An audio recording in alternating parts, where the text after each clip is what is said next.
So 2 of my actors in my film, for different reasons, were advised to take their autism off of their Spotlight profile, Spotlight being the home of casting for actors. And since then, they've been getting inundated with auditions.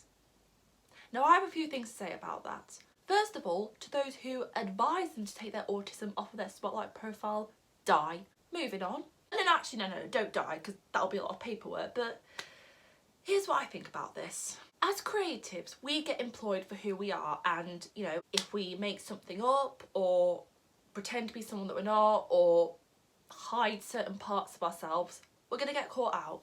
We're going to get caught out, and yeah, I'm seeing loads of castings that want people who are authentically autistic or authentically have a disability, or looking for people with a certain sexuality, or looking for people with a certain ethnicity and background. But yet these people are telling us that, well, they're not directly telling us, but they're hinting that autism is labelled as a bad thing. God's truth. It's like Boris Johnson and the pandemic all over again. You know, being like, put your autism on your Spotlight profile, but don't put your autism on your Spotlight profile. Tell them you're autistic if you can, but don't tell them you're autistic. Yeah, the impression may need a bit of work, but you get my drift. But there are people out there who are slowly breaking these barriers. One of them being Melissa Johns, who was born with a limb difference and has suffered with a personal setback in her life. I won't say what, because it's quite triggering, but the way she's turned it into a positive and helped disabled creatives within the industry is just, it's just incredible.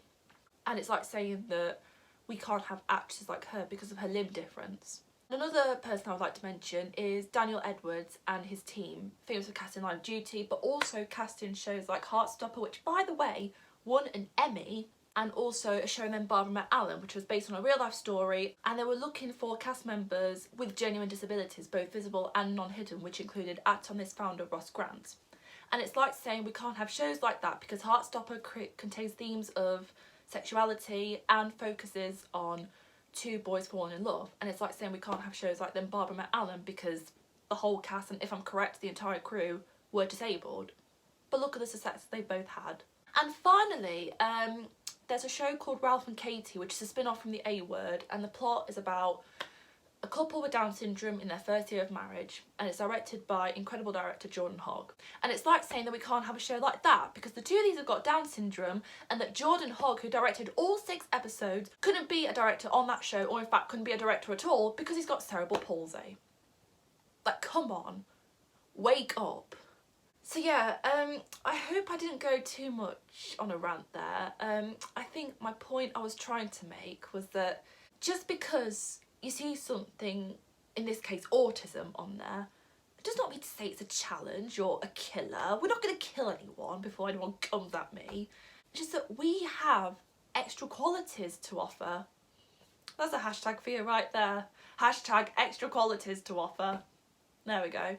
So I think my advice ending this video would be just embrace who you are, and if they don't like it, then it's their loss. So yeah, I hope you enjoyed this video. Like I said, I hope it wasn't too controversial, but I just want to make this industry as accessible as possible by speaking about my experience and hopefully helping others in the process.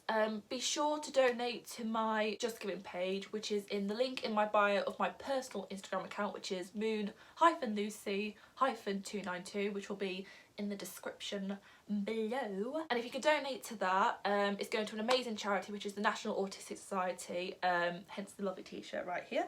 And it's to help those with autism have a happier life, and those affected by autism to help their loved ones around them. So yeah, I think ending on this video, I would say embrace who you are, and to those who stop us from embracing who they are, in the words of Dylan Evans, just get in the bin.